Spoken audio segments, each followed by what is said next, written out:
உனக்கு ஒரு விஷயம் தெரியுமா? எங்கள் அப்பா ரோட்டில் செருப்பு தைக்கிறவர். அவருடைய புள்ளனா உனக்கு பிரின்சிபல்.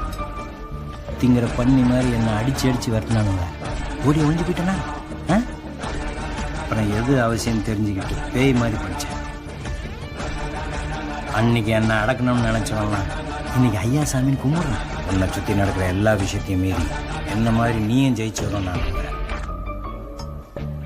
இதை மனசில் வச்சுக்கிட்டு உனக்கு என்ன தோணுதோ செய் போ.